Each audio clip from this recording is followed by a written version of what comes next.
پاک ہے کہ حضرت حذیفہ بن الیمان بڑے جلیل القدر صحابی ہیں. حضرت حذیفہ رضی اللہ تعالی عنہ کی شادی نہیں ہوئی تھی ابھی، اور والدہ تھی، والدہ کی خدمت کرتے تھے، اور والدہ بہت بوڑھی.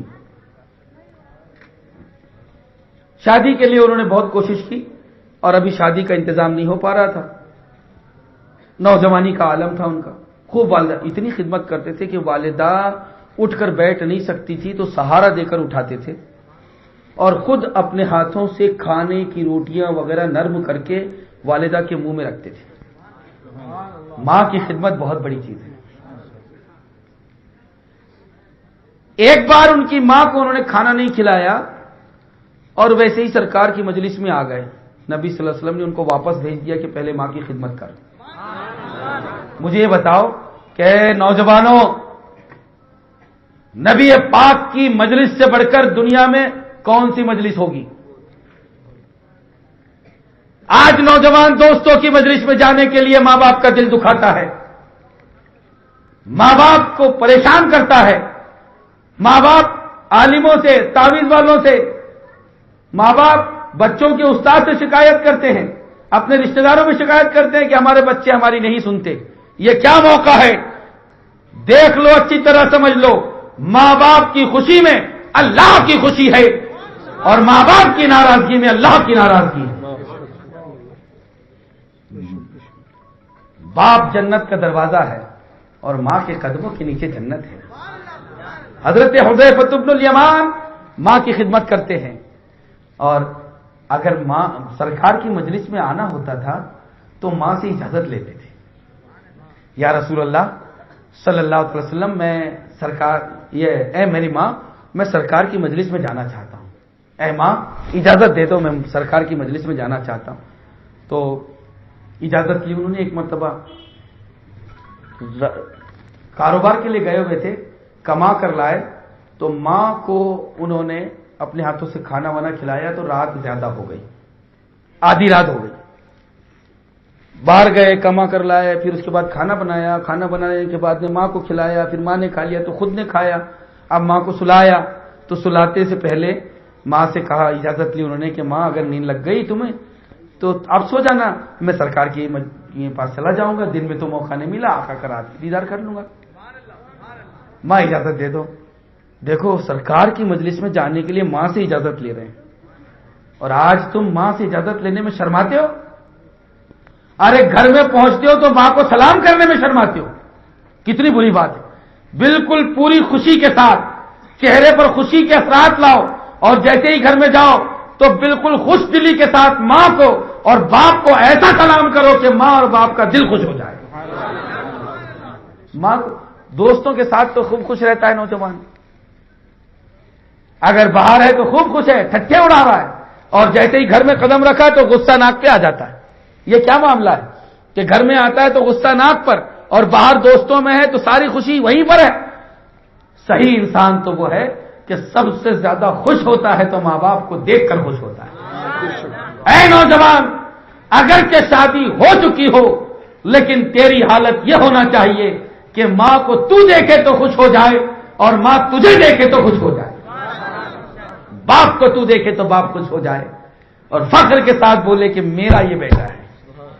فخر اس کے ساتھ کہے کہ میرا یہ بیٹا ہے، بیٹی ہے میری. یہ آج گھروں میں ہمارے یہاں کی بیٹیاں ٹیلی ویژن پر بیٹھی ہوئی ٹائم برباد کرتی ہیں. ماں کہتی ہے جھاڑو لگا لے تو رک جاؤ، ٹھہر جاؤ. ماں کہتی ہے روٹی کھانا بنا لے، ٹھہر جاؤ، رک جاؤ. اور سیریل دیکھنے میں ایسی مصروف ہے، ٹیلی ویژن دیکھنے میں. یہ بہت بری چیز ہے. اپنے گھروں سے ٹیلی ویژن کو نکالو.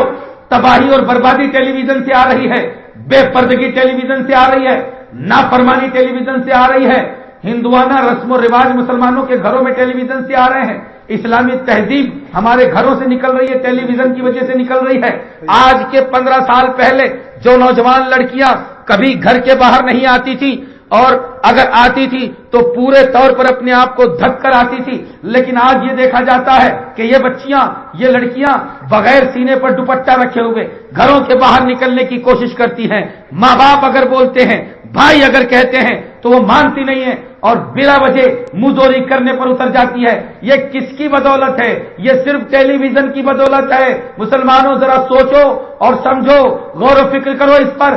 ماں باپ کی نافرمانی، بڑوں کی بے عزتی، بد تہذیبی، بد اخلاقی، دین سے دوری، نمازوں سے لاپرواہی، یہ ٹیلی ویژن کا بہت بڑا کردار ہے۔ جو مسلمان آج کے دور میں اپنے گھر سے ٹیلی ویژن کو نکالے گا موجودہ دور کا، وہ اتنا بڑا مجاہد ہے، اتنا بڑا مجاہد ہے کہ رب کی رحمت سے امید ہے کہ مولا تعالیٰ کل میدان محشر میں اسے شہیدوں کی صفوں میں کھڑا کرے گا۔ یہ بہت بری چیز ہے۔ ماں باپ کی فرما برداری کرو، ماں باپ تم سے راضی رہیں، تم ماں باپ سے راضی رہو۔ حضرت حذیفہ بن الیمان، حذیفہ رضی اللہ تعالیٰ عنہ نے کہا کہ ماں میں اب آپ کو نیند لگ جائے گی، آنکھ لگ جائے گی، تو ماں کے تلووں پر جو ہے نرم نرم اپنے ہاتھ دھیرے دھیرے پھیر رہے ہیں، سر پر دھیرے دھیرے انگلیاں پھیر رہے ہیں کہ ماں کو نیند لگ جائے، ماں کو آنکھ لگ جائے۔ تو آنکھ لگ جائے گی تو میں چلے جاؤں گا۔ آنکھ لگ گئی ماں کو، تو ماں نے کہا کہ تم جا رہے ہو، ایک شرط پر اجازت دوں گی۔ کہا کیا شرط ہے؟ تو لوگ سمجھ رہے ہوں گے کہ کیا شرط لگائی ہوگی انہوں نے کہ جلدی آ جانا اور ایسا کر لینا اور ویسا کر لینا۔ ماں بھی کیسی عاشق رسول ہے، شرط لگاتی ہے تو کہتی ہے کہ ایک شرط ہے کہ جاؤ گے تو میرا سلام پیش کرنا اور میرے لیے پیارے آقا سے دعا کروا لینا۔ حضرت حذیفہ رات میں نکلے، اب رات ہے، اندھیرا ہے۔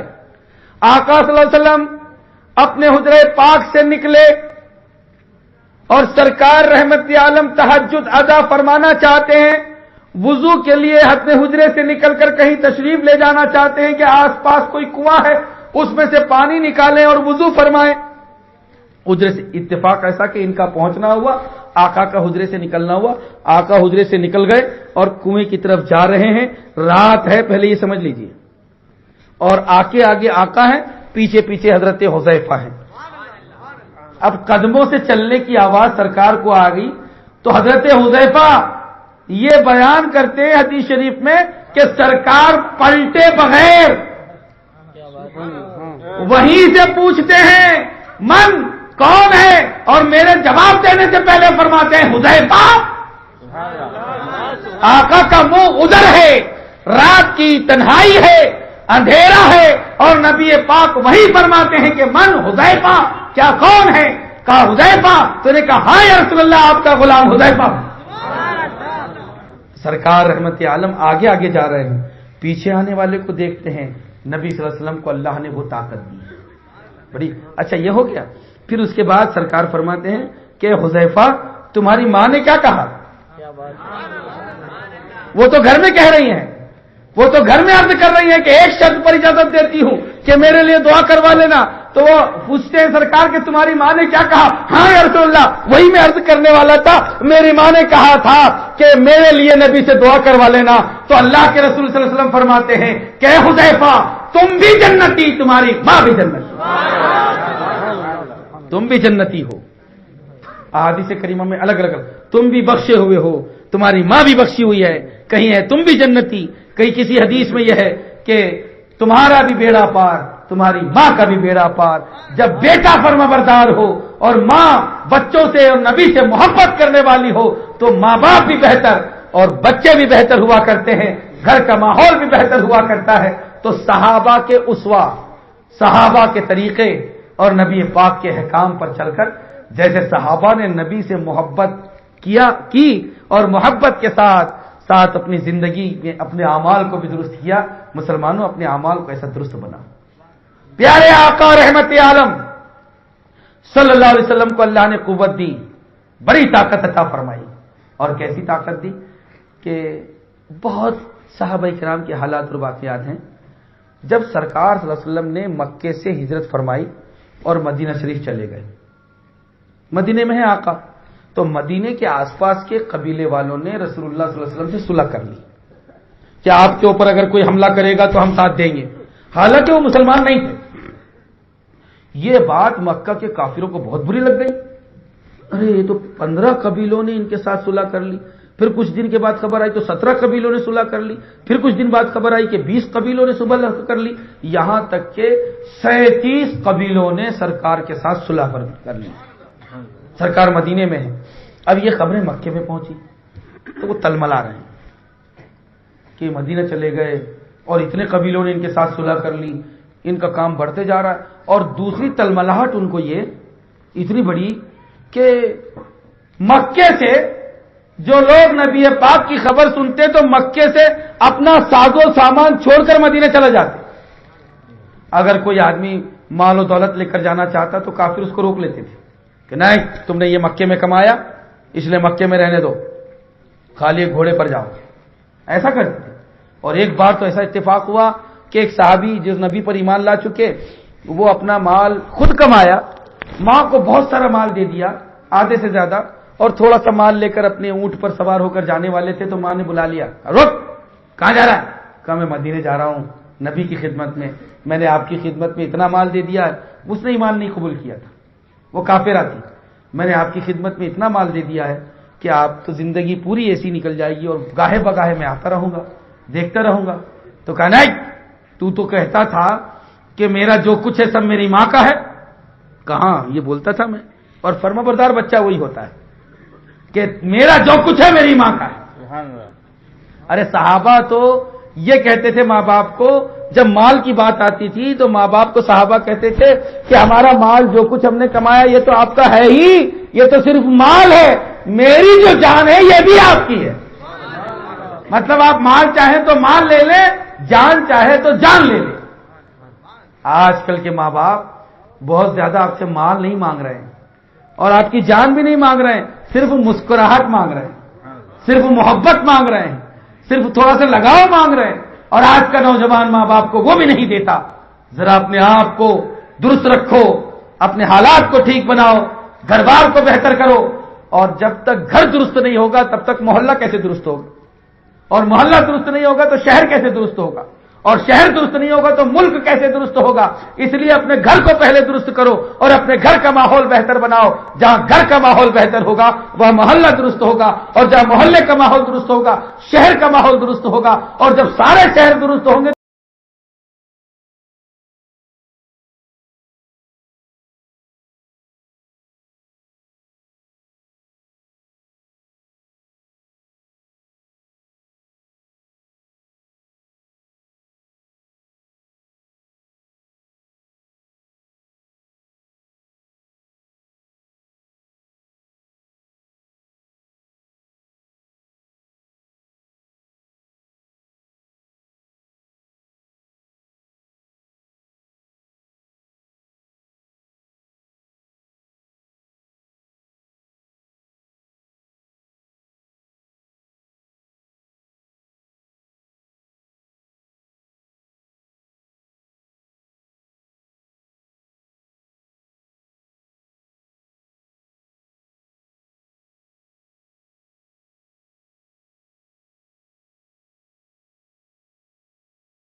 حضرات آپ سن رہے ہیں Rizvi network international Islamic website بفیض روحانی حضرت علامہ و مولانا الحاج الشاہ حسین احمد رضوی رحمت اللہ تعالی علیہ نشر کیا جاتا ہے، جہاں علماء اہل سنت بریلوی کے بیانات، شعراء اکرام کی نعتیں اپلوڈ ہوتی ہیں۔ یہاں کسی بھی جاندار کی تصویر نہیں اپلوڈ ہوتی۔ آپ بھی چاہتے ہیں کہ ہمارے یہاں کے مذہبی پروگرام یہاں اپلوڈ ہوں تو ہم سے رابطہ کریں۔ الحاج شیخ سجاد حسین رضوی، واٹس ایپ نمبر 0787857444116